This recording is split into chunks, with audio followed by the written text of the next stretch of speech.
Are they willing to listen to that new doctor and pay attention to that new doctor and respond to that new doctor and also to comply to his or her needs and demands?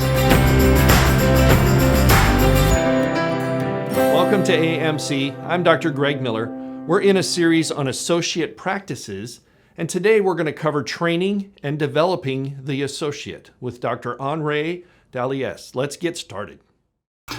Hello, I'm Dr. Dallies, and I'd like to discuss with you today a topic that many established doctors consider during their professional lives: associate practice. Try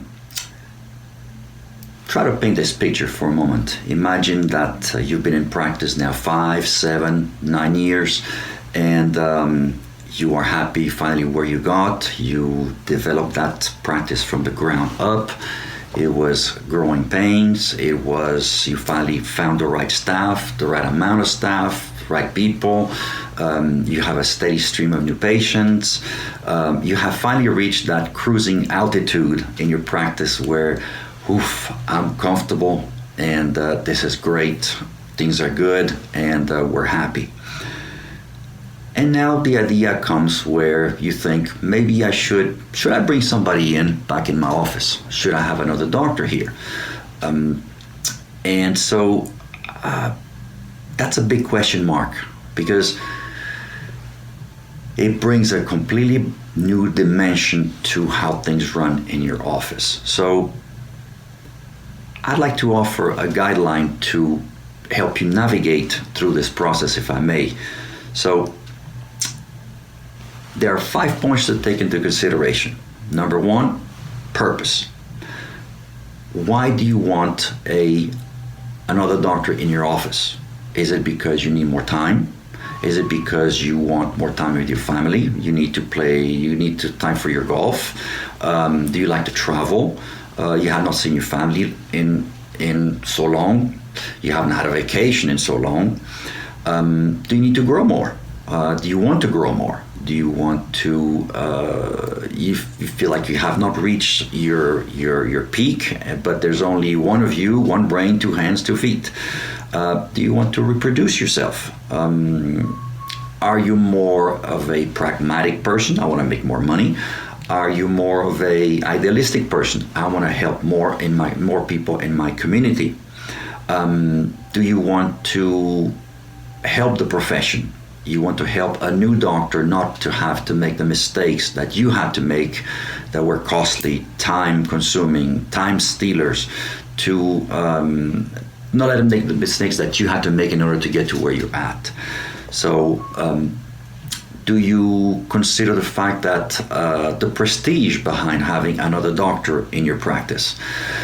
That's a hard one. That's one that you need to be very careful about. Prestige means ego, and not a good thing to consider. Remember, pride is the most expensive thing you'll ever own in your life. Number 2, are you ready? Meaning, is your practice ready to accept another doctor? Are you stable enough? Is your practice stable enough? Do you have enough staff to be able to run with another doctor there, to take more patients in? Do you have a big enough stream of new patients to begin with? Is the staff ready to accept another doctor besides you? You are the king of the office. Are they willing to accept a prince or princess? And do you, because they look up to you, are they willing to listen to that new doctor and pay attention to that new doctor and respond to that new doctor and also to comply to his or her needs and demands, and to be able to make that practice run properly? Ask yourself, is your system in your office seamless enough that it could run without you there? That's a big question to ask yourself. Is your system seamless enough to run with another doctor without you there? If the question is no, you're not ready. If the answer is no, you're not ready. If the answer is yes, good for you. A number that I like Could be more, could be less, depending on the area where you practice in the country. $35,000. $35,000 collection per month is on an average gives you the stability to say, yes, I can accept somebody else. If you make less, it's going to be a bit hurtful. Remember, you're going to spend time, therefore make less money, less income in your practice in order to teach that new doctor to do the things you do in the way you want them done. So are you willing to accept a 10, 20, 30% drop?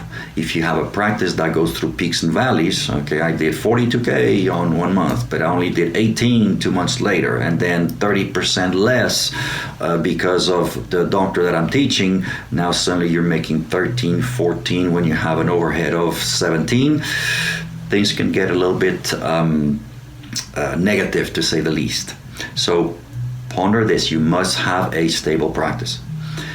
Number 3, where do you pick a doctor? Where do you go to look for a new doctor? Do you go to schools? Do you go to technique clubs? And it's good to go in person, especially if you're not too far from a school.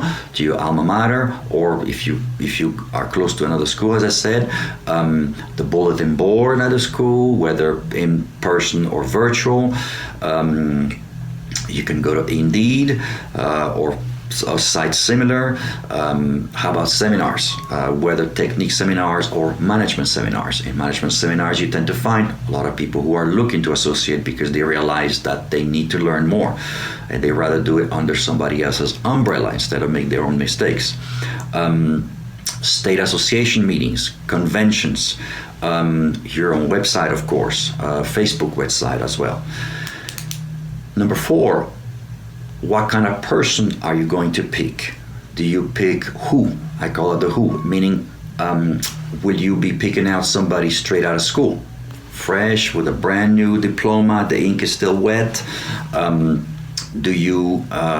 you willing to, they're going to be green, they don't know much. Are you willing to bring them up slowly up until the level they need to be at and polish them up the way you want them to be polished?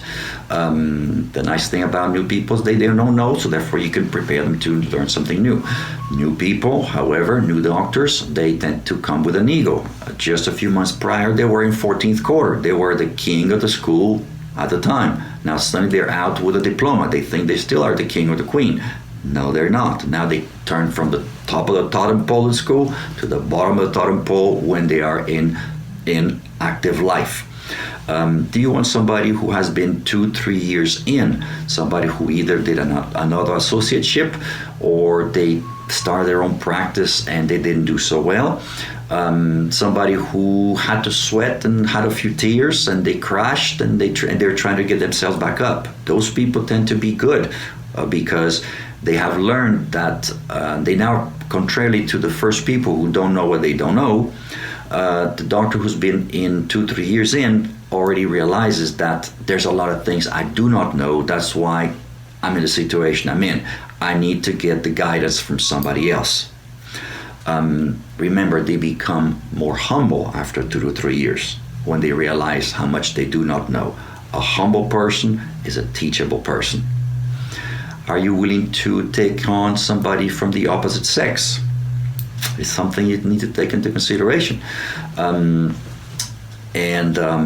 you also willing to take, because we're professionals, but are you willing to take on somebody from the opposite sex? It's important. Are you willing to take on a foreigner? Look at my case. Foreigners have added incentives in the fact that I need to make it happen, otherwise I don't know what to do. I may have to go home. So they are they tend to be go-getters. Foreigners tend to be. Are you willing to get somebody who's older? Somebody who's older than you, who may have a bit more experience in certain things, but there's a lot of things that he or she never learned along the way. And are they willing to listen to you, or are they going to take a father or mother figure towards you?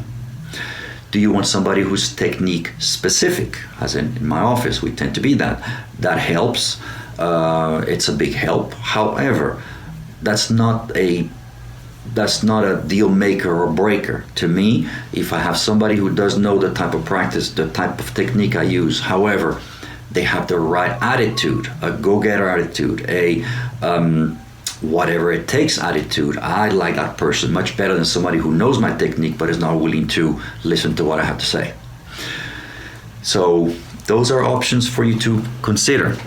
Now, you now finally have your person in your office, and the fifth case, the fifth point is once they are in, you are here to develop them and also to enjoy. So, number one, are you willing to spend the time to train them? The first year, do not make the mistake of you show them the ropes for the first 3 months and then you schedule a 3-week cruise vacation. You are going to crash and burn, and your office is going to suffer like crazy. The first year, you need to consider that you will spend more time with a doctor for possibly less money because you're spending more time with that doctor. That doctor is going to cost you. His mistakes and his learning may cost you a patient or 2 or 10. They may make mistakes with the x-rays. They have to be retaken. They may spend more time with a patient, which means they don't see a lot of people, which means time stealer. That is also a money stealer. Okay, so typically I like to do my associateships with other doctors for about 3 years. The first year they're going to cost you because they're learning, they're going to make mistakes. The second year you're probably going to break even, maybe make a bit of money from it because they're now starting to learn. They're still making mistakes, but they're less and they're different kind of mistakes, and you're there to help them. But they now can start running the practice a bit. The third year you're going to have fun. Why? Because they now know enough and you can enjoy the fruits of your labor. They now have learned so much that they're so good that not only do they know what you do and they do it the way you do it, they become so good. In my office, I tell them, I want to start a sentence and you need to finish it. They are able to finish your own sentences. That's how good they have become. Now, that's when things become a lot of fun. And you also need to figure out a payment schedule for them. Remember, you're here to develop them. They are here to learn from your experience, but they also need to make a living. Are they here to get themselves fully rich? No, they're here to learn. That's the richness they're going to attain, if you will. But they still need to make a living. So what is your payment schedule? Do you have a base salary? Next to the base salary, do you give him an incentive or bonus based on the collections that he or she gets from the people that he takes care of, on the patient that he has, the people he or she brings in? But also, do you have a second bonus for what I call the health of the clinic? You do not want to develop 2 practices under the same roof. In other words, yours and his or hers. You want him to be able to also see your patients. You also want to be able to see his or her patients, so that it no longer matters who is the doctor in the room, is the fact that the proper care is being delivered. So it's in their interest to not only pay attention to his or her patients, but it's also his or her interest to make sure that my patients, your patients, are well taken care of at the same time. So make sure you also have a bonus of the whole entire collection of the clinic for the end of the month. Then you also have to look at what's next. The end of the associateship contract is over. What do you do?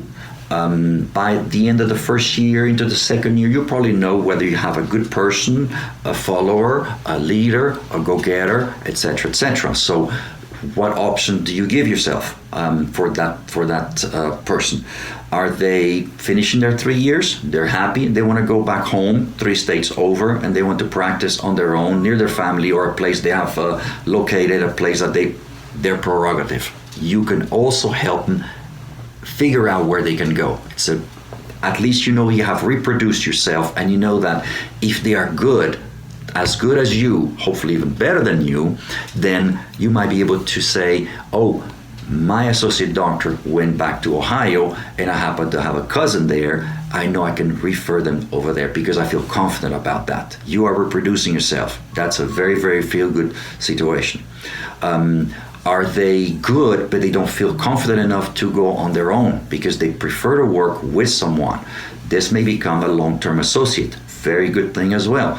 And you have to create a different payment schedule, something to talk about in a different talk. But this is somebody that could work very well with you. They're always going to need guidance, even after 4, 5, 7 years, if they stay that long. Third case is they are such a go-getter, they want to open up on their own. They would like to stay not too far. And they are very good getter. Why not consider opening a satellite office? Again, that's a very, very good possibility, but you need to be 100% sure of that particular doctor to do exactly the things you do the way you do them. That's also a different animal to take into consideration. Those are 3 particular options to take into consideration. So in recap, consider number 1, purpose. Why do you want somebody? 2, are you ready? Is your practice ready? 3, where do you choose them? Where do you get them from? 4, what kind of person or doctor are you going to pick? 5, how are you going to train them? How are you going to do it so you can enjoy your time off, or you can grow your practice, you can reproduce yourself, you can make this doctor a better doctor at their trade, so forth and so on. In conclusion, what I'm getting at is you must have 2 techniques in your office. Your chiropractic technique, and you better be the best in your community at the type of technique that you use, because you're going to teach that doctor to do the same thing. Number 2, you have to have a management or business technique. How to run your office, how to run your staff, how to prepare the staff, how to prepare the doctor, to train the doctor, to develop the doctor, all making everything seamless. You have these 2 techniques with you, and you're going to have, I think, a very wonderful time having another doctor with you. You'll have a sense of fulfillment, and you will help our profession at the same time. Thanks for joining us today. We've got regular webinars that go into even more detail on this topic. Check the description for more ways to get our content and sign up. If you'd like more information about AMC and how it might help your practice, you can always reach us at www.amcfamily.com.